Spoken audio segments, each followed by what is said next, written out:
जय हिंद साथियों, हम लोग बल आघूर्ण चैप्टर में 2 लेक्चर देख चुके हैं जिसमें पूरी थ्योरी कंप्लीट कर दिए हैं। पहले लेक्चर में बल आघूर्ण का ही कंसेप्ट समझे थे और उसके साथ 4 सवाल किए थे। हाँ सर, आज के लेक्चर में हम लोग जितने न्यूमेरिकल बचे हैं उसको सॉल्व करने चल रहे हैं।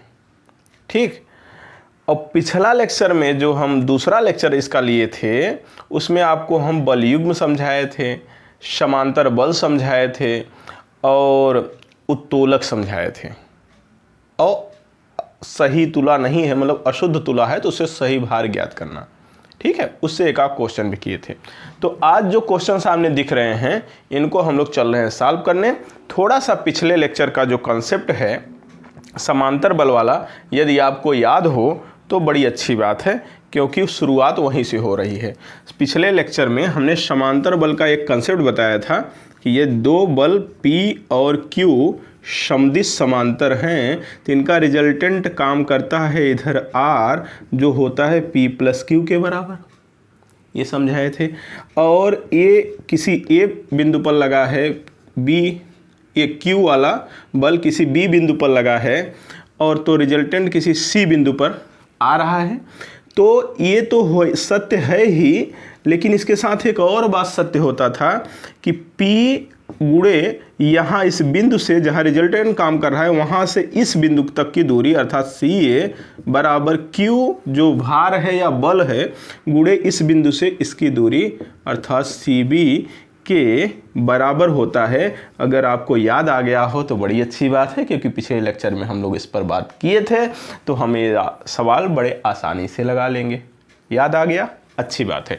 तो चलो अब इस सवाल पे चलते हैं। बड़े प्यार से, बहुत आसान सवाल है, डरना मत, बहुत प्यार से आएगा। हटाएं इसे। ओके, नहीं देखे होंगे तो पिछला लेक्चर जरूर देखिएगा जो लेक्चर नंबर 2 है बल आघूर्ण का। तो चलो क्वेश्चन पढ़ते हैं। 2 व्यक्ति हैं, 3.2 मीटर लंबी धरन को, धरन माने कुछ नहीं, एक डंडा टाइप में है समझ लो, 320 सेमी, 3.2 मीटर माने 320 सेमी धरन को, जिस पर 112 केजी का भार लटका है, अपने कंधे पर रखकर ले जा रहे हैं। यदि भार पहले व्यक्ति से दूसरे की अपेक्षा 40 सेमी समीप है तो पहले व्यक्ति पर कितना दाब मतलब भार पड़ेगा। मतलब समझ रहे हैं क्या कह रहा है? एक धरन है, एक धरन इस तरह से कोई डंडा है जिस पर कभी बोझ ढोते होंगे हम लोग, डंडा में कोई भार बांध के, जैसे डंडा एक कंधे तुम रख लो, एक कंधे दोस्त तुम्हारा, बीच में कोई चीज़ लटका के ढो, तो किस पर ज़्यादा पड़ेगा भार पता है? जिसकी तरफ वो बोझ जो बीच में लटका है जिसकी तरफ समीप होगा उस पर ज़्यादा पड़ेगा। समझे? कभी ढोना तो उसको दोस्त की तरफ कर देना तो तुम्हारे कंधे भार कम पड़ेगा। अब देखो, जैसे ये चंगू साहब हैं। कौन है सर? चंगू है। हाँ, चंगू के कंधे पे बंदूक रख रहे हैं भाई। चंगू, ये चंगू हैं और चंगू के कंधे पे हम इस धरन को रख रहे हैं। एक भुजा इसकी चंगू कंधे पे, ठीक। और एक तरफ है मंगू। हाँ सर, मंगू जरूरी भाई, यूँ ले ला, बहुत मस्ती की है। बाकी एक कंधे पे इसके रख दिए, ठीक है। अब बीच में नहीं लटका रहा है भार, जो 112 केजी है बीच में नहीं लटका रहा है। यहाँ से यहाँ तक की टोटल जो धरन की लंबाई है वो 320 सेमी है। 320 सेमी सर, 3.2 मीटर दिया है, उसी को भैया बदलोगे 320 सेमी में आ जाएगा। मीटर को सेंटीमीटर में बदल लो। हाँ, कह रहा है कि जो पहला व्यक्ति है उसके ऊपर जो भार लटक रहा है, 112 केजी का भार लटका रहे हैं। देखो 112 केजी किसके अंदर भार लटका रहे हैं। सर इसका भी तो कुछ भार होगा डंडवा का। नहीं तो डंडा का भार और नगण्य माना है। डंडा का भार होता तो देता तो ठीक सेंटर पे हम काम कर देते उसका, डंडा का भार भी। लेकिन जो धरन है, धरन का भार कुछ नहीं दिया है, तो जो लटका भार है वही टोटल भार मानेंगे। अच्छा, तो कह रहा है यदि भार पहले व्यक्ति पर से दूसरे की अपेक्षा, पहले व्यक्ति पर दूसरे की अपेक्षा 40 सेमी समीप है। इसका मतलब है यदि आप समीप है, इसका मतलब भार पहले की तरफ ज़्यादा होगा। हाँ सर, तो जिसके तरफ ज़्यादा होगा उसी के ऊपर ज़्यादा भार पड़ेगा भी, ध्यान देना। हाँ, तो भार क्या है सर? भार ये है, कुछ लटकाया है। कितने केजी का? 112 केजी का। अब इससे दूरी कितना है? पता नहीं सर।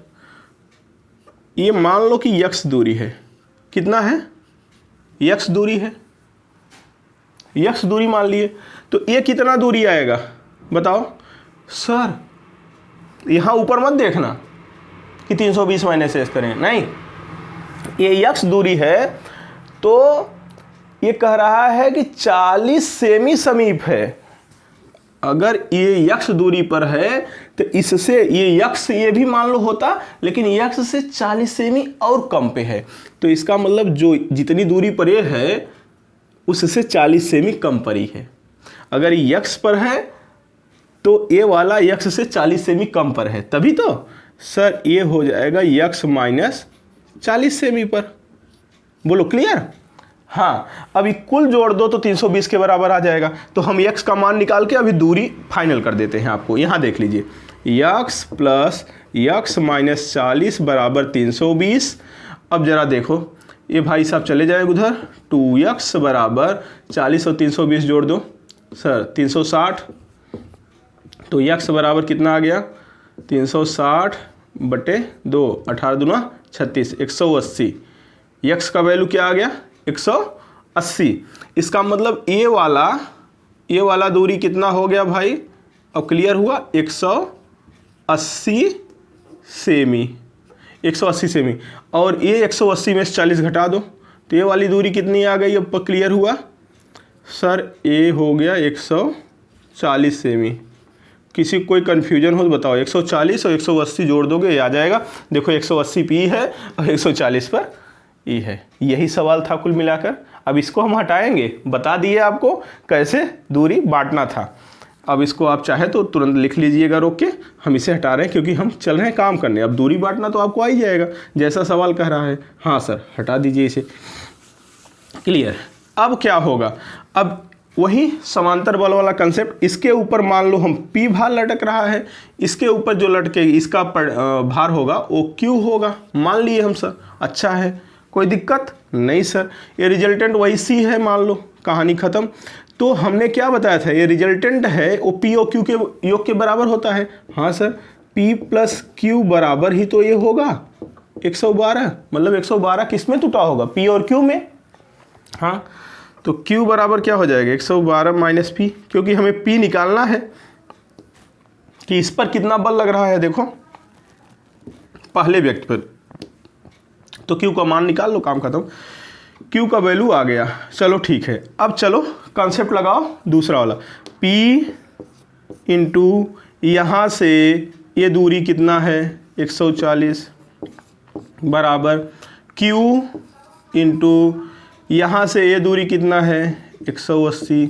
जो कटे कटा दो आंसर हो जाएगा।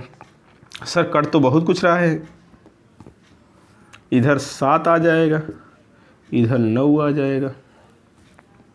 सर ही कैसे, 20 से कटाओ, 20 सत्ते 140, 20 9 या 180। हाँ सर, तो 7P बराबर 9Q, 9Q का मान यहाँ से 112 माइनस P रख सकते हैं कि नहीं। हाँ रख सकते हो, Q का मान रख दिए। तो चलो 9 दूनी 18, 9 एक का 9 1, 10 कहीं 0, 9 एक का 9, 9 1 10।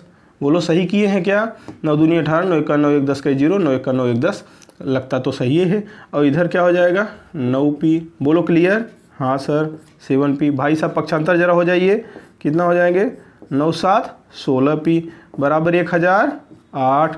हाँ ये बाबा 1008। तो P बराबर क्या हो जाएगा 1008 बटे 16। कटा दो भैया, किसी से कटा दो। अब हमको क्या पता कैसे कटेगा, कटाओ। 100 में भाग करो 16 का, 16 छक्का 96, 96 बचा, 4 बचा, 48 हो गया, 16 तियाँ 48। इतना केजी किसके ऊपर, पहले व्यक्ति के ऊपर। भार पड़ेगा, आंसर मिलेगा, कोई शक नहीं होना चाहिए। समांतर बल वाला कंसेप्ट सीधा सीधा लगाए हैं।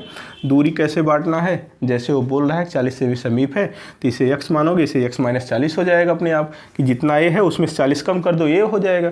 और फिर टोटल तो पता ही है, तो इसकी दूरी पता चल जाएगी, काम हो गया। टोटल बल जो है P + Q करोगे टोटल बल आ जाएगा जो रिजल्टेंट है, तो इसका मतलब Q निकाल लो। अब Q भी निकाल सकते हो, अगर P बराबर 63 है तो 112 में से P घटा दो, 112 में से 63 जाएगा तो Q भी आ जाएगा। अगर Q पूछा नहीं है लेकिन Q भी बता दो, नहीं पूछा है फिर भी, Q बराबर 112 - 63, 12 में से 3 गए 9, 9 3 12, सही है। हाँ मास्टर, इधर 10 बचा, 10 में से 6 गए 4, 49 kg। बताए ना, जो दूर होगा उस पर भार कम पड़ेगा, जो समीप होगा उस पर भार ज़्यादा पड़ेगा। ये क्वेश्चन नंबर 2 देखो क्या कर रहा है। एक व्यक्ति धरन जिसका भार 120 kg है तथा 16 मीटर लंबी है, 2 व्यक्ति द्वारा उठाकर ले जाई जाती है। एक धरन है, व्यक्ति झूठे लिखा है, एक धरन, व्यक्ति नहीं होना चाहिए।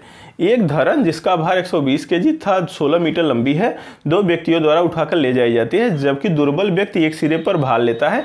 वह स्थित जिस पर ताकतवर व्यक्ति को धरन पर टेक लगाना चाहिए ताकि वह 80 kg का भार उठा सके।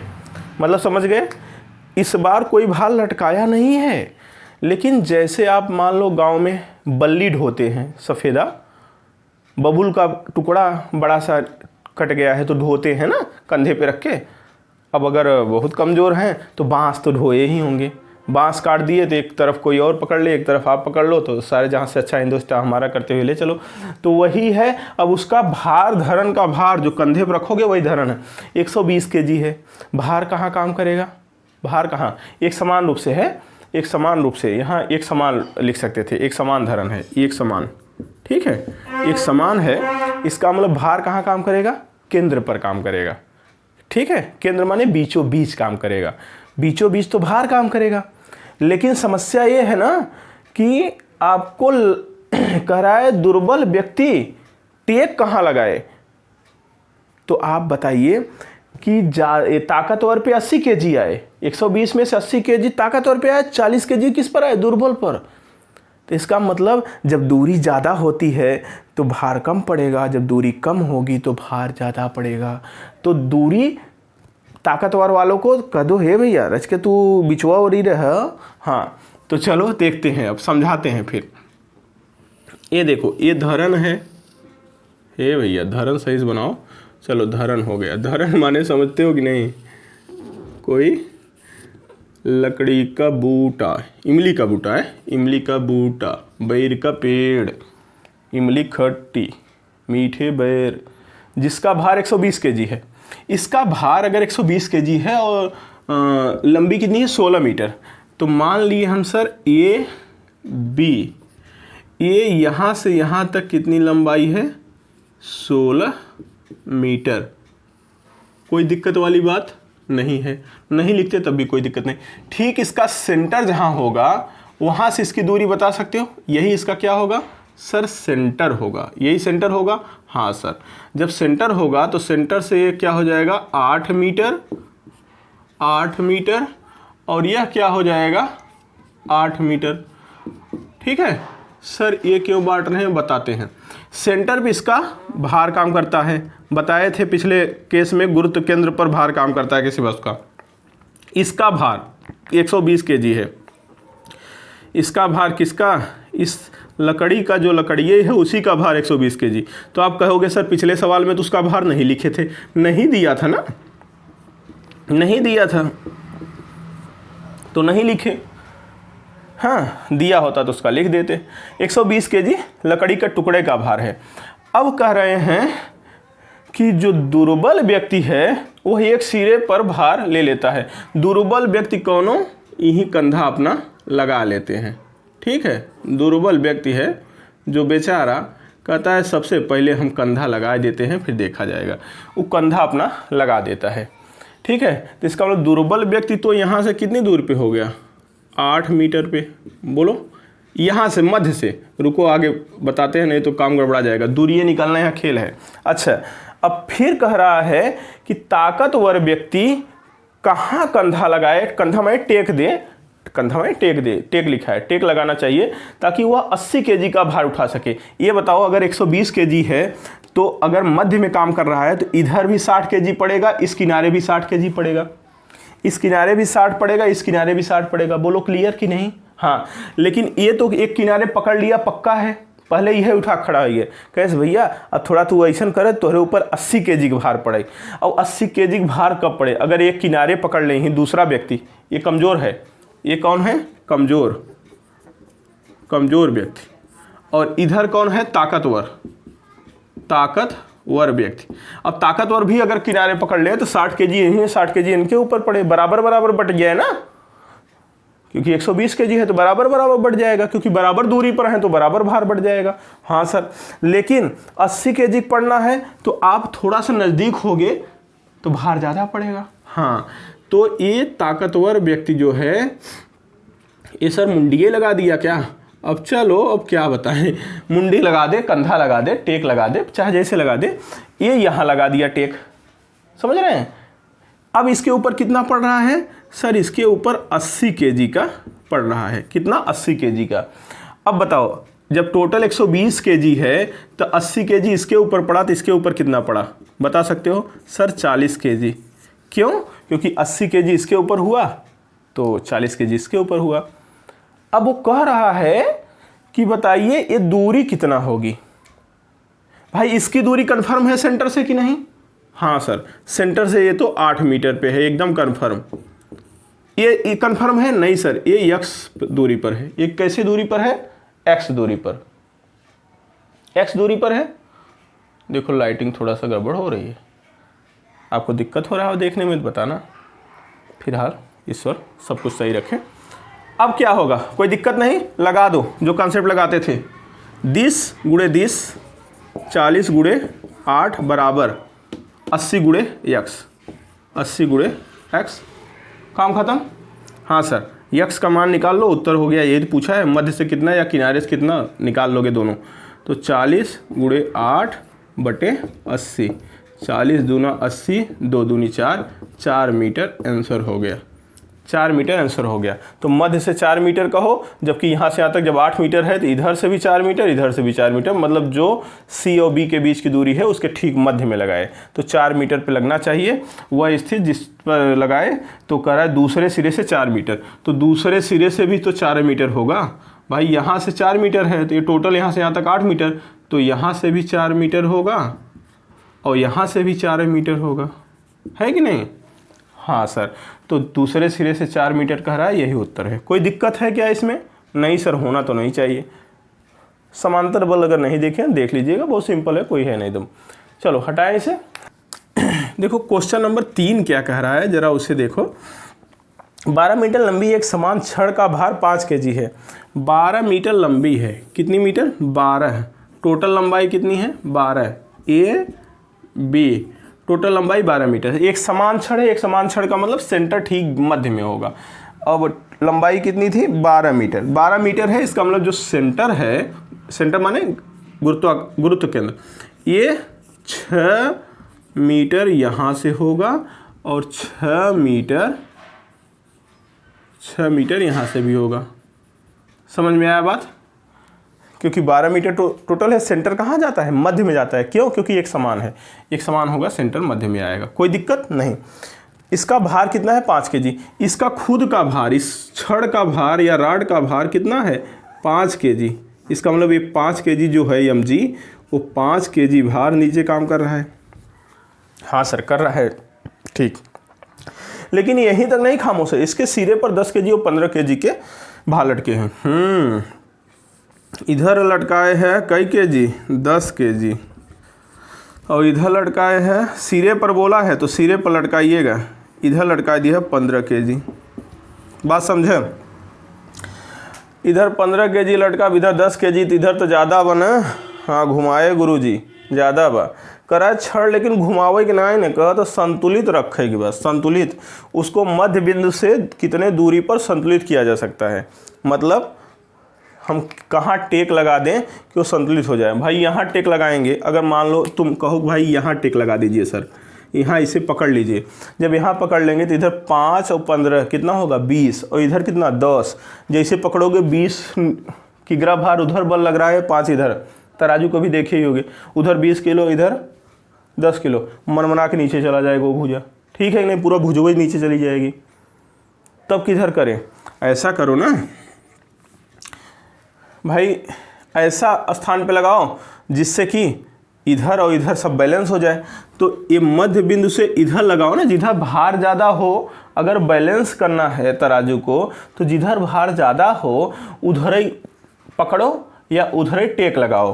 तो टेक लगाना या संतुलित करना है तो आप यहाँ संतुलित करो, यहाँ संतुलित करो, यहीं रखो इसे, यहीं टेक लगाओ तो हो सकता है संतुलित हो जाए। कितनी दूरी पर है ये पता नहीं, मान लो यक्स दूरी, मध्य बिंदु से कितनी दूरी, यक्स दूरी पूछ रहा है क्या, जिस बिंदु पर संतुलित होगा उसकी मध्य बिंदु से दूरी, अर्थात यही यक्स पूछ रहा है, मध्य बिंदु से कहाँ संतुलित होगा, हम मान लिए यक्स पे। आप मुझसे कहेंगे कि सर दाहिनी तरफ क्यों कर लिए, क्योंकि भार ज़्यादा जिधर होगा उधर ही रखो ना उसे, तब तो संतुलित होगा। कम भार की ओर रखोगे अगर तो सोचो, अगर यहाँ रख दिए तो सोचो इसके इधर 10 kg है जबकि इसके उधर 5 और 15 20 kg हो जाएगा, तड़ाक दे घुमा देगा पूरा उधर ज़्यादा।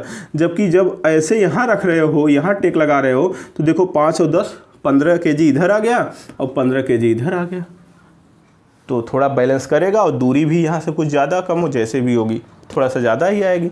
हाँ सर ये बात भी आप सही कह रहे हैं। तो चलो अब क्या लगाना है, अब संतुलन के लिए हमें क्या चाहिए, हमें टोटल वामावर्त आघूर्ण और दक्षिणावर्त आघूर्ण क्या करना है, बराबर करना है। संतुलन के लिए संतुलन करना है ना, हाँ, वामावर्त आघूर्ण बराबर दक्षिणावर्त आघूर्ण।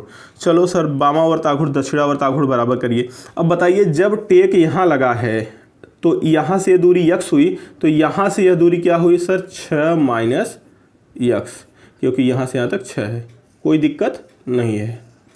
अब कौन वामावर्त घुमाएगा कौन दक्षिणावर्त, इसी पॉइंट के परितः देखना है। इस पॉइंट का नाम हम कुछ रख दे रहे हैं, क्या सर जेड रख दीजिए। तो जेड के परितः देखना है आपको, जेड के चारों तरफ। तो जेड ऐसे पकड़ो और इधर देखो, एक कैसे छोड़ेगा, ऐसे ले जाता, एक इधर घुमाना चाहेगा ऐसे ले जाना चाहेगा, और जेड के एक इधर घुमाना चाहेगा अगर छोड़ दें तो ये ऐसे घुमाना चाहेगा। तो ये देखो दक्षिणावर्त हो गया, ये दोनों कैसे हो गए वामावर्त। तो वामावर्त आघूर्णों का योग बराबर दक्षिणावर्त बल आघूर्णों का योग, ये लेक्चर नंबर 1 में बताए थे। तो देखो शुरू कर दो, 10 गुणे आघूर्ण कैसे निकलता है, बल गुणे दूरी। तो यहाँ से इसकी दूरी बताओ, यहाँ से लेकर इसकी दूरी, सर नहीं पता, पता है ये 6 मीटर तो यहाँ तक हो गया, फिर यक्स है तो 6 प्लस यक्स प्लस 5 जो सेंटर पे लग रहा है 5 प्लस यक्स, 5 गुणे क्या यक्स बराबर, वामावर्त हो गया कि नहीं सब। हाँ दक्षिणावर्त कितना लग रहा है सर 15 बल लग रहा है, और दूरी कितना है सर 6 माइनस यक्स, दूरी कितना है 6 माइनस यक्स। तो चलो हल कर लेते हैं, चलो कोई बात नहीं हल करो सर। सब में 5 है, चाहो तो कटा दो, नहीं तो आराम से गुणा भाग करो, कोई दिक्कत नहीं।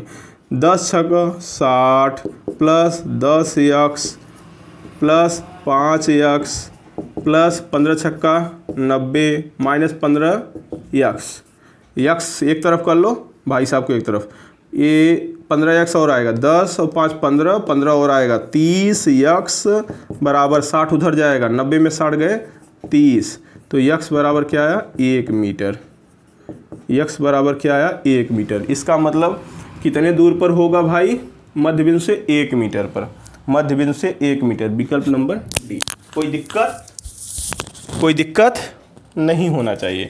आशा करता हूँ मेरी बातें आपको समझ में आई, क्योंकि बल आघूर्ण वाला लेक्चर देखे होंगे तो वहाँ पता होगा कि जितने भी बल लगेंगे, अगर संतुलन की बात कहा है तो जितने वामावर्त आघूर्ण होंगे उतने दक्षिणावर्त आघूर्ण होगा, तभी वो संतुलित होगा, कोई दिक्कत नहीं है। तो वामावर्त हम निकाल लिए, दक्षिणावर्त निकाल लिए, यहाँ टेक लगाए हैं तो बायां घुमाएगा, देख नहीं रहा ऐसे घुमाएगा, और ये छोड़ यही टेक पे वामा और दक्षिणावर्त नहीं समझ में आया, टेक पे ऐसे रख दिया करो कि यही मान लो पेन है। अब बायां हाथ ले जाओ, जो बाएं पड़े वो वामावर्त घुमाएगा, नीचे अगर जा रहा है तो, अगर नीचे जा रहा है तो वामावर्त घुमाएगा, और जो दाहिने पड़ रहा है दक्षिणावर्त घुमाएगा। समझ रहे हैं कि नहीं, क्लियर? हाँ, चलें आगे। हाँ, देखिए क्वेश्चन नंबर 4 क्या कर रहा है, पार्श्व चित्र में दर्शाया गए बलयूम का आघूर्ण 40 न्यूटन मीटर है, तो बलयूम की भुजा क्या होगी? आपको हम बलयूम पढ़ाए थे जब पिछली क्लास में, तो बताए थे दो बराबर और विपरीत बल, दो बराबर और ठीक विपरीत बल इस तरह से, ठीक है, कार्य कर रहे हों। अगर किसी पिंड पर बराबर और विपरीत बल, तो बलयूम का आघूर्ण क्या होता है, F इंटू जो भुजा है, ये भुजा को हम R मान लें, D मान लें या कुछ मान लें, R, यही बलयूम का आघूर्ण होता है। बताए थे? हाँ, तो बलयूम का आघूर्ण ये जो R है ये क्या है, बलयूम की भुजा है, लिखाए भी थे। जो ये दूरी है इनके बीच की वो बलयूम की भुजा है, मतलब कोई एक बल और उन दोनों बलों के बीच की दूरी का गुणनफल होता है बलयूम का आघूर्ण। तो सीधी सी बात है, ये जो 8 न्यूटन का लग रहा है, जो 8 न्यूटन किस तरह से लग रहा है, इसका ये बल चूंकि सदिश राशि है 30 अंश के कोण पर है, तो ये वाला घटक निकाल लेंगे, चूंकि सेम बल लग रहा है ये वाला घटक निकाल लेंगे, लंबवत वाला। और देखो विपरीत होना चाहिए ना, एकदम ठीक, बराबर और विपरीत, तो जितना कोण ये है उतने कोण तो ये भी होगा। हाँ सर 8 न्यूटन है, तो ये भी सेम आ जाएगा, बोलो हाँ या ना, ये भी आ जाएगा सेम। हाँ सर एकदम बढ़िया आ जाएगा। तो इधर जो ये बल आएगा वही ये आएगा, बराबर और विपरीत हो जाएगा, अर्थात और यहाँ से ए से लेकर बी तक दूरी जो है यही बलयूम की भुजा होगी। टी दिया है, एफ निकाल लेना है बस, और आर अपने आप निकल आएगा, आंसर हो जाएगा। चलें आगे निकालें। हाँ सर निकालिए। कितना प्यारा सा नन्हा सा मुन्ना सा सवाल है और देख के घबरा जाते हो। कैसे भैया? अब आपको वेक्टर तोड़ना हम सिखाए थे, अगर आपको याद हो तो वेक्टर तोड़ना सिखाए थे कि कोई वेक्टर है, कोई भी वेक्टर, थीटा इसके साथ है, तो जिसके साथ थीटा है और cos थीटा लिखते हैं, और दूसरे वाले को, दूसरी वाली भुजा क्या हो जाती है, r sin थीटा। बताए थे? हाँ, ये बताओ, ये 30 अंश पे कोण 30 अंश है, तो 8 न्यूटन का इधर जो फोर्स लगेगा वो 8 cos 30 लगेगा, और ऊपर जो लगेगा वो 8 sin 30 लगेगा। जिसके साथ कोण हो उसके साथ कास आ जाता है, हमें कास तो लेना नहीं है, कोई दिक्कत, हमें कोई ज़रूरत ही नहीं कास की। तो 8 sin 30 का मान 1/2, तो इसका मतलब 1/2 रखोगे तो 4 न्यूटन। रिजल्ट क्या आया? भाई 4 न्यूटन का फोर्स इधर लग रहा है, 4 न्यूटन का फोर्स इधर लग रहा है। सर जब 4 न्यूटन का फोर्स इधर लग रहा है और वही सेम बात यहाँ भी लागू हो जाएगा, तो 4 न्यूटन का फोर्स सर इधर भी लगेगा, तो काम हो गया हमारा, हो गया सर, एकदम परफेक्ट हो गया। वेक्टर पढ़े होगे तो कहानी समझ में आ गई होगी कि जो एक बल होता है, बलयूम का आघूर्ण क्या होता है, कोई एक बल और बीच की दूरी, ए बी कर दो या आर कर दो, कुछ भी कर दो, बलयूम की भुजा यही है। टाउ दिया है 40 न्यूटन, फोर्स निकल कर आया 4 न्यूटन, ठीक है, टाउ 40 न्यूटन मीटर है, फोर्स 4 न्यूटन आया, ए बी आपको निकालना है, ए बी बराबर आ गया आपका 10 मीटर। आंसर हो गया, सीधी सी बात, कोई शक नहीं। आशा करता हूँ बातें समझ में आ गई। ये देखिए अगला क्वेश्चन देखिए 5 नंबर कह रहा है, एक 6 मीटर लंबे तख्ते का मध्य बिंदु 1/2 मीटर ऊंचे धातु के पाइप पर आधारित है। कोई 6 मीटर लंबा तख्ता है, ये देखो 6 मीटर लंबा तख्ता है, ठीक है, इस कोने ए मान लिए, इस कोने को बी मान लिए, 6 मीटर लंबा है, यहाँ से वहाँ तक 6 मीटर लंबा है। आगे हम अभी लिखते हैं, तख्ते को 1/2 मीटर ऊंचे धातु के पाइप पर आधारित किया गया है, धातु का पाइप पे आधारित किया गया है, मतलब नीचे से ऐसे पाइप लगाया गया है जहाँ पर वो बैलेंस है। चलो अभी हम देखते हैं। 40 किग्रा और 20 किग्रा के दो बालक को तख्ते के सिरे पर बैठाया गया है, मतलब एक 40 किग्रा का बालक इधर बैठा है, कितने किग्रा का, 40 केजी का, और दूसरे सिरे पे कितने का है, 20 केजी का। दूसरे सिरे पर बोला है तो सिरे पर हम बैठा दे रहे हैं, 20 केजी का बालक इधर बैठा है, ठीक है सर। दो बालक बैठे हैं, कह रहा है 30 केजी के बालक को तख्ते के मध्य बिंदु से, अब मध्य बिंदु क्या होगा, पहले इसीलिए इंतजार कर रहे थे हम, मध्य बिंदु, तो ये बताइए 6 मीटर टोटल है, टोटल लंबाई 6 मीटर है, ठीक। अब इसका मध्य बिंदु क्या होगा सर, मध्य बिंदु यहाँ अगर हम मान लें सी सेंटर, तो यहाँ से ये दूरी हो जाएगी 3 मीटर, मध्य माने ठीक बीचों बीच, क्योंकि टोटल 6 है, और ये दूरी यहाँ से हो जाएगी 3 मीटर। और ये बोलो हाँ या ना, सही है, 6 मीटर टोटल है, 3-3 मीटर में बांट दिए। हाँ, अब ये कह रहा है कि 30 केजी के एक तीसरे बालक को, चूंकि अभी ये मध्य में, अब तख्ते का अपना कुछ भार नहीं दिया है, देख लेना, ये नहीं कि तख्ते का भार दिया है, तख्ते का भार देता तो यही तख्ते का भार भी लटका देते। तख्ते का भार नहीं दिया, तख्ते का भार नहीं लेना है, जब देगा तब ना लेंगे। सेंटर पे लटका दो सर तख्ते का भार, नहीं दिया है तो क्यों लेंगे। हाँ अच्छा, अब कह रहा 30 केजी के एक तीसरे बालक को तख्ते के मध्य से कितनी दूर बैठाना चाहिए कि तख्ता क्षैतिज रहे, मतलब संतुलन में रहना है, तख्ता संतुलन में रहे। ठीक है, मान लो इस तरह का पिलर पे टिका है पूरा, मध्य में हम पिलर लगा दिए, धातु का जो पिलर कहा था, धातु का पिलर लगा दिए, टिका है इसी पर। अब कह रहा है कि इसी से कितनी दूरी पर हम एक 30 केजी का बच्चा बैठाएं, क्योंकि अभी ये संतुलन में नहीं होगा। क्यों पता है, अब सोचो ये 40 केजी वाला इधर है, 20 केजी वाला इधर, मनमना के नीचे लेके चला आएगा। कभी शीशा पे झूले हो ना, बच्चों वाला शीशा जो होता है, एक तरफ भारी भरकम व्यक्ति बैठ जाए, एक तरफ हल्का बच्चा, तो भारी वाला जो 40 केजी वाला लेके नीचे चला जाएगा, वो बेचारा ऊपर उठ जाएगा। तो सोचो करा जो 30 केजी वाला है किधर बैठाएं।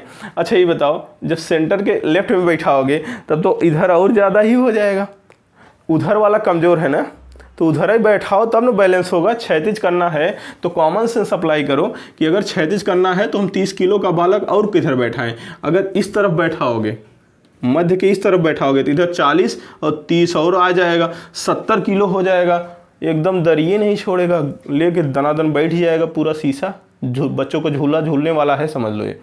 तो किधर बैठाएं वो 30 किलो का, इसका मतलब सेंटर के दूसरी तरफ बैठाओ, उधर जहाँ 20 किलो वाला है, तब ना थोड़ा बैलेंस होगा। हाँ सर सही कर रहे हैं आप, तो सेंटर से इधर बैठाओ।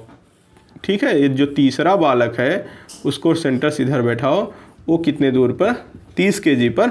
और वो पूछा है कि कितना दूर बैठाना चाहिए, तो नहीं पता तो मान लो x दूरी पर बैठा दो, x दूरी पर सेंटर से बैठा दो।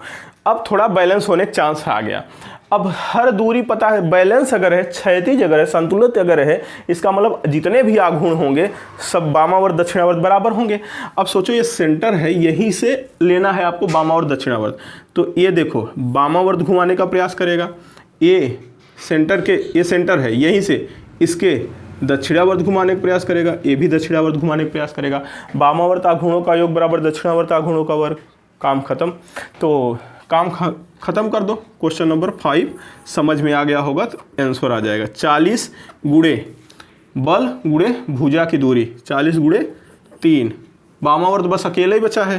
हाँ सर, दक्षिणावर्त कौन कौन है, 30 गुणे सी से यहाँ तक की दूरी कितना है सर, सी से यहाँ तक की सर यक्स है, प्लस ये देखो 20 गुणे सी से यहाँ तक की दूरी कितना है, सी से देखो यहाँ तक की दूरी कितना है सर 3 मीटर है। हाँ तो 3 मीटर लिख दो, क्या दिक्कत है, सीधा सीधा 3 मीटर लिख दो।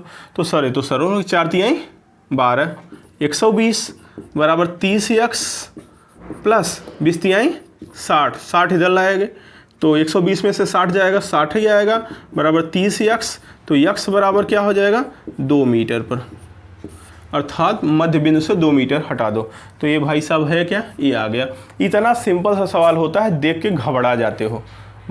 आघूर्ण अगर नहीं पढ़े हो मेरे भाई, पहला लेक्चर देख लो, हमने वहाँ समझाया है, काम खत्म। देखो क्वेश्चन नंबर 6 देखिए, बहुत आसान है, कुछ है ये नहीं है। क्या है सर, ये कह रहा है एक उल्का पिंड है, ये कह रहा है दूसरा उल्का पिंड है। सर यहाँ से इसकी दूरी दिया है, क्या दिया है सर, ये दूरी दिया है 8 मीटर, ये 8 मीटर पर है। ठीक है, हाँ सर ठीक है। इनका भार कितना है, एक का भार 7 केजी है और दूसरे का भार क्या है 9 केजी है, कोई दिक्कत नहीं, 7 और 9 केजी है।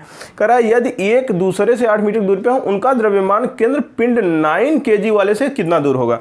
इनका सेंटर ऑफ मास कर रहा है 9 केजी वाले से कितना दूर होगा, हमें क्या पता, नहीं पता है सर। मान लो यही होगा, यही होगा इनका जो सेंटर ऑफ मास आ रहा है, तो इसकी दूरी यहाँ से क्या हो जाएगी, मान लो x है, क्या मान लें x, तो बची हुई दूरी क्या आ जाएगी सर 8 मीटर पूरा था तो 8 माइनस x आ जाएगा बची हुई दूरी। बोलो हाँ या ना, पक्का। तो जब ये स्थिति हो गई तो लगा दो बल आघूर्ण का सिद्धांत। तो 7 kg 7 × 8 - x बराबर 9 इंटू एक्स, तो 7 × 56 माइनस 7 एक्स बराबर 9, एक्स पक्षांतर करो, 7 9 16 एक्स बराबर 56, तो एक्स बराबर 56/16 कटाओ। हाँ, तो क्या आ जाएगा, कटाओ, हमें नहीं पता। 16 तियाँ 48, कितना बचा 48, 2 6 और 8 बचा। हाँ सर, दशमलव बढ़ाए 80 हो गया, दशमलव बढ़ाए तो 80 हो गया, और 16 पचे 80, तो ये आया इतना मीटर। कितना, यक्स का वैल्यू आया 9 से इतना मीटर, मतलब 3.5 मीटर। ये भाई साहब आंसर। कोई दिक्कत? देखिए ये 10 नंबर क्वेश्चन, 7 8 9 10, पहले 10 नंबर क्लियर करते हैं, फिर 7 8 9 पे चलते हैं। 10 नंबर क्या करें, एक आपसे भारी बच्चा झूले की किली से 2 मीटर दूर बैठा है, उसको ऊपर उठाने के लिए आपको किली से दूरी पर बैठना होगा। सोच कर देखो, कोई झूला, मान लो शीशा है, झूला है, ठीक है। अब होता क्या है, कोई एक बच्चा है जो यहाँ बैठा है किली से 2 मीटर की दूरी पर, एक किली है इससे 2 मीटर की दूरी पर ये बैठा है कोई बच्चा, लेकिन वो क्या कह रहा है, आपसे भारी है। खुद जो यहाँ आप बैठोगे, ये आप हो, मान लो आपसे भारी है, आपसे भारी है बच्चा, तो भारी बच्चा है तो आपको क्या करना है, किली से दूर कितना बैठना होगा, उसे ऊपर उठाना है, मतलब बच्चा ऊपर जाए, अर्थात आप नीचे जाओ। आप नीचे कब जाओगे, जब आपका बल आघूर्ण ज़्यादा होगा। बल आघूर्ण ज़्यादा कैसे होगा, एक तो भार आपका कम है, आपका भार कम है, तो भार गुणे दूरी होता है ना बल आघूर्ण, भार गुणे किली से दूरी। तो ऐसा करो कि दूरी किली से बढ़ा दो, किली से दूरी बढ़ा दो, तो भार भले आपका कम रहेगा, लेकिन ये बल आघूर्ण का मान ज़्यादा आ जाएगा, क्योंकि भुजा की दूरी ज़्यादा हो जाएगी। और बच्चा 2 मीटर पे होगा तो आप 2 मीटर से अधिक दूरी लगाओ, 2 मीटर से अधिक दूर पर अगर होगे तो आप प्लस 2 मीटर का गुणाफल, और बच्चे का भार गुणे 2 मीटर का गुणनफल, 2 मीटर से अधिक जो भी होगा, तो आपका वैल्यू ज़्यादा होगा अगर आघूर्ण का, तो आप जाओगे नीचे और बच्चा भागेगा ऊपर। तो बच्चे को ऊपर उठाने के लिए आपको 2 मीटर से अधिक दूरी पर बैठना होगा। क्लियर? हाँ, तो ये कॉन्सेप्ट ध्यान देना, मान लो थ्योरेटिकल पूछ ले, तो इसलिए मैं 10 नंबर पे इसे बैठा दिया हूँ। पहले इसे हटाता हूँ, फिर चलता हूँ नंबर 7 पर। 7 नंबर सवाल देखिए। अब चलिए 7 नंबर पे चलते हैं। करा, एक गाड़ी चली जा रही थी कि किसी कारणवश वह उलट गई। उसके उलटने का मुख्य कारण है कि उसका गुरुत्व केंद्र चला गया। गुरुत्व केंद्र चला गया, या ऐसे कहना चाहिए गुरुत्व केंद्र से होकर जाने वाली बल रेखाएं ये होना चाहिए। गुरुत्व केंद्र नहीं, बल्कि गुरुत्व केंद्र से होकर जाने वाली बल रेखाएं होना चाहिए था, लेकिन सवाल में ऐसे लिखा था तो हमने लिख दिया होना ये चाहिए, होकर जाने वाली बल रेखाएं। हम पिछले क्लास में आपको समझाए थे, गुरुत्व केंद्र से होकर जाने वाली बल रेखाएं जब आधार से बाहर निकल जाती हैं तो आप असंतुलित हो जाते हैं और गिर जाते हैं। गुरुत्व केंद्र पिछले लेक्चर में समझाए थे। तो क्या होना चाहिए, काफ़ी नीचे होना चाहिए। अरे गुरुत्व केंद्र नीचे हो जाएगा तब तो बढ़िया ही है, लेकिन नहीं, आगे की तरफ होना चाहिए, ये कोई मतलब ही नहीं है। आधार से बाहर, मतलब गुरुत्व केंद्र से होकर जाने वाली बल रेखाएं आधार से बाहर जाएंगी तो आप तुरंत गिर जाओगे। तो आधार से बाहर, जैसे ही आधार से बाहर गई हैं इसलिए गाड़ी पलट गई है। क्लियर? हाँ, तो अब ये खत्म हो गया। 8 नंबर और 9 नंबर आज हम सॉल्व करते हैं। देख लो क्वेश्चन बढ़िया है, फिर कहानी खत्म इस चैप्टर की। तो चलो चलते हैं 8 और 9 नंबर देखते हैं। चलो 8 नंबर क्या है, सवाल देखो। ये बड़ा प्यारा सवाल है यहाँ का नहीं, यहाँ डाल दिया है तो हमने इसे भी कर दिया, ले लो इसे। 8 नंबर सवाल, बल आघूर्ण इसमें कहाँ है, ये तो टेंशन का सवाल है। 10 किग्रा का एक पिंड रस्सी के निचले सिरे बंधा है। एक रस्सी है, रस्सी के निचले सिरे पर 10 केजी का पिंड बंधा है, 10 केजी का पिंड बंधा है ये रस्सी में। तो कह रहा है रस्सी के ऊपरी सिरों को पकड़कर पिंड को 2 मीटर पर सेकंड से ऊपर, इसे ऊपर खींच रहे हैं, रस्सी को पकड़ के ऊपर खींच रहे हैं, और पिंड जा रहा है किस वेलोसिटी से ऊपर, एक्सीलरेशन से 2 मीटर पर सेकंड स्क्वायर, यही एक्सीलरेशन ये है। इसी एक्सीलरेशन से ऊपर जा रहा है 2 मीटर पर सेकंड से। ऊपर खींच रहे हैं, एक समांतर से ऊपर खींचा जा रहा है। g बराबर 10 मीटर पर सेकेंड स्क्वायर है, g बराबर दे दिया है 10 मीटर पर सेकेंड स्क्वायर। अगर ये 10 kg का है तो ये नीचे बल कितना लगा होगा, mg। नीचे बल कितना लगेगा इसका, अरे बोलो, इसका बल सर लगेगा mg नीचे, और m का मान 10 और g का मान सर 10, इसका मतलब 100 न्यूटन का बल नीचे लग रहा है। हाँ सर। अब रस्सी में तनाव पूछ रहा है, रस्सी में तनाव ऊपर खींच रहे हो, इसका मतलब एक टेंशन पैदा होगा रस्सी में। हाँ, अब बताओ टेंशन ज़्यादा है कि भार ज़्यादा है। अगर चीज़ें ऊपर जा रही हैं तो इसका मतलब टेंशन ज़्यादा है।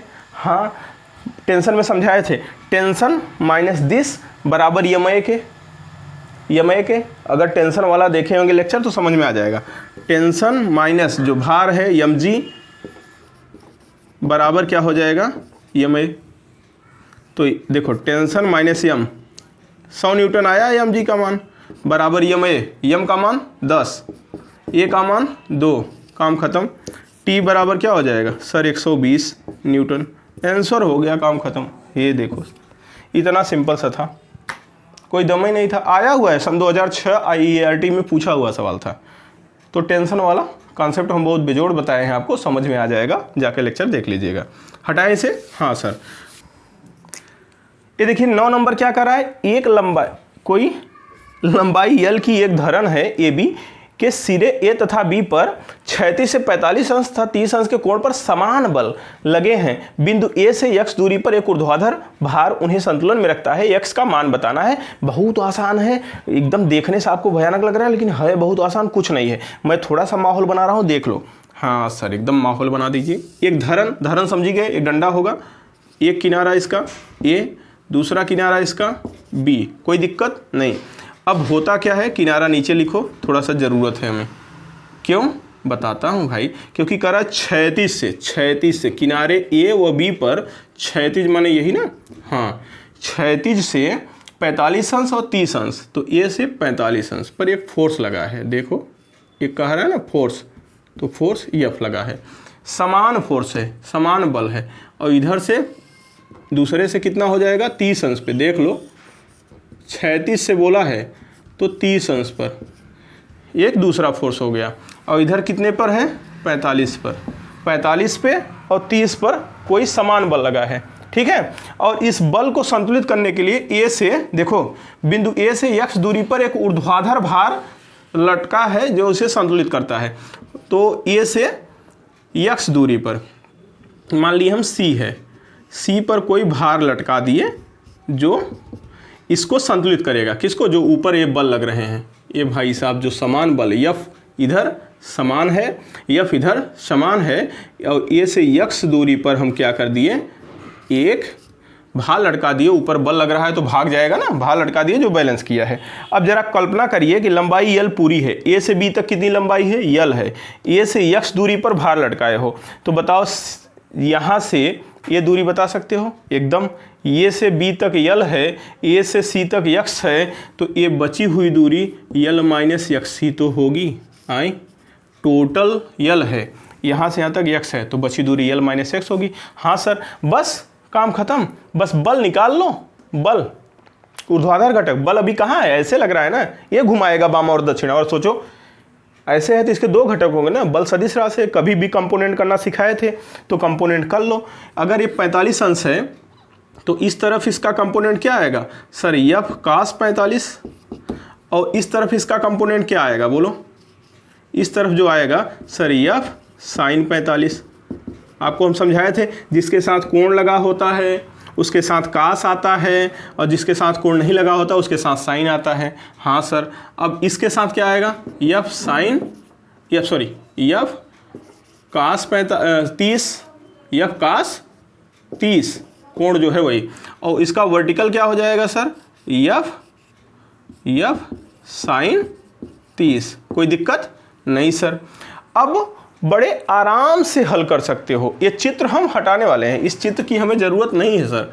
इधर वर्टिकल वाला से हमसे मतलब ही नहीं, इधर खींच रहा है वो उधर खींच रहा है, लेकिन जो घूर्णन कराएगा घुमाएगा वो तो ये वाला बल घुमाएगा और ये वाला बल घुमाएगा केवल। सही है। हाँ सर, तो इसको एक चित्र साफ सुथरा हम यहाँ बना दें। अब वो तो समझाने के लिए था और सॉल्व करने के लिए क्वेश्चन नंबर 9 अब इस तरह से हो गया, जरा आप देख लो, जरा देख लो कितना सरल सवाल है, इतना खराब ढंग से दिया है। ये भार लटक गया, ये बिंदु हो गया सी बिंदु, और यहाँ से इसकी दूरी हो गई यक्स, बची हुई दूरी हो गई यल माइनस यक्स। कोई दिक्कत नहीं सर, एकदम शानदार, समझ में आया बिल्कुल। अब बताओ यफ साइन 45, साइन 45 का मान, ये 45 का मान कणिम 2, 1/कणिम 2। तो इसका मतलब जो ए पर ऊर्ध्वाधर घटक है बस उसी को लेना है, बाकी तो घुमाएगा नहीं, घूर्णन कराएगा नहीं। तो उसका वैल्यू आया यफ/कणिम 2। बोलो सही है? हाँ। अब इस पर जो लगा है उस पर बता सकते हो आप जी, अगर थोड़ा सा बुद्धि लगाओगे तो बता दोगे यफ साइन 30, 30 का मान 1/2, इसका मतलब यफ/2। ए वाला यफ/2 है और ये वाला यफ/कणिम 2।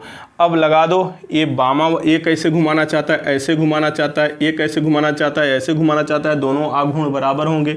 ये बामावर्त घुमा रहा है, देखो ये बामावर्त घुमा रहा है, ये दक्षिणावर्त घुमा रहा है। बामावर्त आघूर्ण बराबर दक्षिणावर्त आघूर्ण या दक्षिणावर्त आघूर्ण बराबर बामावर्त आघूर्ण इक्वल होगा। काम खत्म। आघूर्ण कैसे निकालते हो? सी के परितः निकाल लो।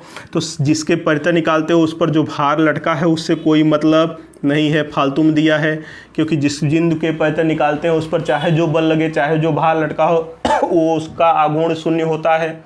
बल आघूर्ण के पहले लेक्चर में समझाए थे, देख लेना। काम खत्म।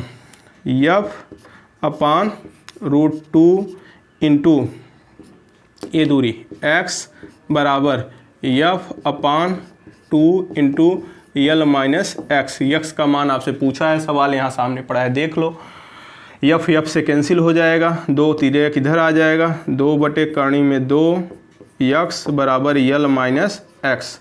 कोई दिक्कत? बिल्कुल नहीं सर, एकदम शानदार शानदार। यक्स पक्षांतर कर लो तो क्या आ जाएगा, 2/2 को रहने दे, हटा ले, 2 को थोड़ा सा और सॉल्व कर लो। इसे ऐसे कर सकते हो, अगर आप चाहो तो 2 को ऐसे कर सकते हो। कैसे सर? 2 बराबर 2 होता है, कणिम 2 गुणे कणिम 2, तो कणिम 2 गुणे कणिम 2 बराबर 2, तो एक कणित कट जाएगा, /2 है। 2 को लिख सकते हो कणिम 2 गुणे कणिम 2, तो कणिम 2 गुणे कणिम 2 लिखेंगे, एक नीचे कणिम में है, कट जाएगा, तो केवल कणिम 2 बचेगा, तो कणिम 2 यक्स बचा। इसे ऐसे लिख सकते हैं, हाँ सर। यक्स पक्षांतर करो, प्लस यक्स बराबर यल बचा, तो यक्स कामन ले लो, तो हो गया यक्स कामन √2 + 1 बराबर यल। तो यक्स का मान आ गया ना, यक्स बराबर क्या, यल/√2 + 1। सर ये तो उत्तर ही नहीं दिया। नहीं दिया तो निकालेंगे, कुछ और निकालेंगे। कैसे निकालोगे? देखो जुगाड़ तो ये है, √2 का मान रख दो, 1 का मान रखो, √2 1.414 1 हो जाएगा 2.414 और 2.414 का भाग करो और जो आएगा रिजल्ट कर लो। लेकिन हम तुम्हें इतना परेशान तो करने वाले नहीं, थोड़ा जादुई तरीका से बताओ मास्टर, जो उन्हें आसानी से आ जाए, बता देते। क्या दिक्कत बा? इसका परमेयीकरण कर लो, इसका परमेयीकरण कर लो। इस परमेयीकरण पता ही है, ऊपर नीचे √2 - 1 से गुणा कर दो, ऊपर नीचे, तो क्या हो जाएगा, √2 - 1 इंटू यल अपान √2, नीचे √2 1 + 1 पहले से है और गुणा हो जाएगा √2 - 1 का, तो क्या हो जाएगा, √2 का स्क्वायर माइनस 1 का स्क्वायर, अरे a + b a - b, तो आ जाएगा 1, √2 का स्क्वायर 2 आएगा, 2 में से 1 जाएगा, 1 आएगा, तो 1 आ जाएगा। काम खत्म। परमेयीकरण कर रहे हैं, अब इतना गणित आना चाहिए आपको। √2 में +1 का नहीं आएगा तो कहानी खत्म हो जाएगा। √2 का मान रख दो, 1.414 - 1 इंटू यल हो गया ना, 1 घटा दो इसमें से, 0.414 इंटू यल। नीचे तक दिख रहा है तो अच्छा है, नहीं दिख रहा है तो और अच्छा है। 1.414 में से 1 घटा दो, आपका उत्तर आ जाएगा साहब ए। कोई दिक्कत है? नहीं सर, ये तो बहुत आसान था, केवल ये रूट वाला खेला था, तो रूट वाला मैथ है, बाकी फिजिक्स तो हम समझा ही दिए हैं। कहाँ से आया? समझ में आया? एकदम बेहतरीन आ गया होगा। इस तरह से इस चैप्टर के सवाल हमने समाप्त कर दिए हैं। अब हम आपसे मिलेंगे इलेक्ट्रिसिटी के साथ, ठीक है? विद्युत पढ़ाएंगे, कोई दिक्कत नहीं होनी चाहिए, घबराइए नहीं, देखते रहिए। थोड़ा आप समझ रहे हैं, हम भी थोड़ा व्यस्त हैं, और जैसे जैसे फुर्सत मिलेगा, मैं कहाँ हूँ पढ़ाने के लिए, तो पढ़ाऊँगा, काहे टेंशन लेना है। विद्युत भी आपका धीरे धीरे हम पढ़ा के कंप्लीट करेंगे। कोई समस्या नहीं सर। आप देखते रहिए और ढंग से सवाल लगाते रहिए, बाद में ये ना हो कि ये चैप्टर छूट गया, ये चैप्टर छूट गया। जितने वीडियो हैं रिवीजन करते रहिए, देखते रहिए। अगर आप एक बार देख चुके हैं तब 1.5 गुना करके देखिए, 1.5 के करके देखिए, जल्दी जल्दी देखिए, ठीक। हाँ, अच्छे से वीडियो प्लेलिस्ट में जाके सब वॉच करिए। ओके, तैयारी करिए बढ़िया से। बेस्ट ऑफ लक, मस्त से ज़बरदस्त तैयारी करिए। धन्यवाद।